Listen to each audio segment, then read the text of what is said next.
কোথাও এক হাঁটু, কোথাও এক কোমর, আবার কোথাও বুক সমান জল। এ যেন এক চেনা ছবি খানাকুলের। ডিভিসির জল ছাড়ার ফলে এবারও বানভাসী অবস্থা থেকে মিলল না রেহাই। কোথায় রাস্তা আর কোথায় চাষের জমি তা কার্যত বোঝা দায়। তবে ডিভিসি জল ছাড়া কমানোয় বন্যাপ্রবণ আরামবাগের অন্যান্য অংশের উন্নতি হলেও খানাকুলের পোল ১ নম্বর গ্রাম পঞ্চায়েতের পোল গ্রামের বিকেপাড়া এখনও জলমগ্ন। জলবন্দী অবস্থায় রয়েছেন বিকেপাড়ার মানুষজন। জলটা এখান থেকে আসতে তোমার হচ্ছে মনের সঙ্গে দিকতে হয়ে নোড়ার খাল হয়ে এখানে সব জলে ভর্তি হয়ে যাবে। এখন গ্রামের অবস্থাটা কি? এখন অবস্থা খুবই খারাপ। কোথাও এক বুক রয়েছে, কোথাও হচ্ছে তোমার হচ্ছে কোথাও এক হাঁটু রয়েছে, কোথাও সরকারি কোনো জনপ্রতিনিধি আধিকারিকরা এসেছিল আপনাদের খোঁজ নিয়ে? কোনো কেউ আসেনি, কোনো সরকারি প্রশাসন কোনো কেউ আসেনি আজ পর্যন্ত। যেখানে আমরা ডুবে মরে যাচ্ছে, এখানে কোনো কারো হচ্ছে খবরও নেই, কারো কিছু দেখারও নেই। যেখানে বন্যা হয়নি সেখানে লোকজন সেখানে দেখাশোনা করছে, এখানে কোনো কারো খবর নেই। এখানে জানা যাচ্ছে মুন্ডেশ্বরীর শাখা অরোরা খালের জল উপচে প্রবেশ করেছে গ্রামে। জল ঢুকে পড়েছে এলাকার বাড়িগুলিতে, এমনকি রান্নাঘরেও জল থই থই অবস্থা। ফলে বন্ধ রান্না খাওয়া, মিলছে না পানীয় জলটুকুও। ছাদে ত্রিপল টাঙিয়ে কোনো মতে চলছে দিন গুজরান। পরিবার পরিজন নিয়ে এক প্রকার দিশেহারা অবস্থা, অথচ দেখা মেলেনি জনপ্রতিনিধিদের। পঞ্চায়েতের তরফে মেলেনি ত্রাণ সামগ্রী। এমনই অভিযোগ তুলে ক্ষোভে ফুঁসছেন স্থানীয়রা।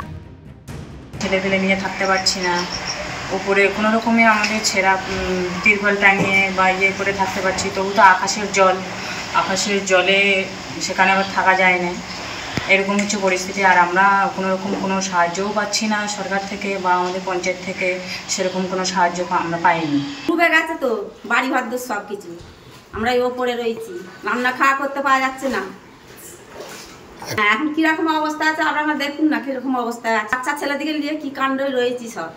সরকারিভাবে কোনো সাহায্য পাচ্ছেন? না কিছু সাহায্য পাচ্ছি না। কালকে যেরকম তিরপলে যে গেছিল, আমরা যে ছাদে রয়েছি, যে এরকম বৃষ্টির মধ্যে রয়েছি, একমাত্র যে কালকে আমি তিরপলও পেলাম না, কিছু না। আমার দুটো ছেলে তার মধ্যে 3 জন রয়েছে ছাদের মধ্যে, বৃষ্টি হচ্ছে এ হচ্ছে, তার মধ্যে ছিঁড়া তিরপলের মধ্যে আমরা পড়ে আছি, কোনোদিন একটা সাহায্য পাচ্ছি না। বিডিওর দাবি ত্রাণ পাঠিয়ে দেওয়া হয়েছে পঞ্চায়েত অফিসে। পাশাপাশি সাধারণ মানুষের অভিযোগ উড়িয়ে ত্রাণ পৌঁছে দেওয়া হয়েছে বলে দাবি গ্রাম পঞ্চায়েত প্রধানের।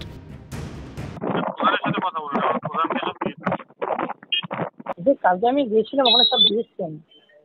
ওখানে গ্রামের লোকজন তো অভিযোগ করছে যে কেউ আসেনি, কিছু দেওয়া হয়নি, একটা ত্রিপল পর্যন্ত পৌঁছায়নি এখনো। আমি কি আপনাকে ভিডিওটা পাঠাবো? হ্যাঁ, আমি কি আপনাকে মিডিয়াতে গেছি? অভিযোগ করতে পারে, কিছু করার নেই। দিয়েও যদি কেউ বলে দেয়নি, কিছু করার আছে? পর্যাপ্ত ত্রাণের ব্যবস্থা করা হোক দাবি বিজেপির। অবিলম্বে প্রত্যেকটি জায়গায় যথার্থ ত্রাণের ব্যবস্থা করা হোক, আমি সরকারের কাছে আহ্বান রাখছি। বিশেষ করে খানাকুল গ্রামীণ এলাকা যে পরিস্থিতি এখন তৈরি হয়েছে খানাকুল জুড়ে, সেই পরিস্থিতি মোকাবিলা করার জন্য প্রত্যেকটি বুথে মিনিমাম 200 পিস করে ত্রিপল দেওয়া হোক। তবে কি যে পরিমাণ ত্রিপল বা ত্রাণ বিলি হয়েছে তা যথেষ্ট নয়? নাকি ত্রাণ দুর্নীতির শিকার বিকেপাড়ার বাসিন্দারা এখন জল যন্ত্রণা থেকে মুক্তি পাওয়ার অপেক্ষায় শুরু প্রহর কোনা? পিন্টু হাজরার রিপোর্ট, ক্যালকাটা নিউজ।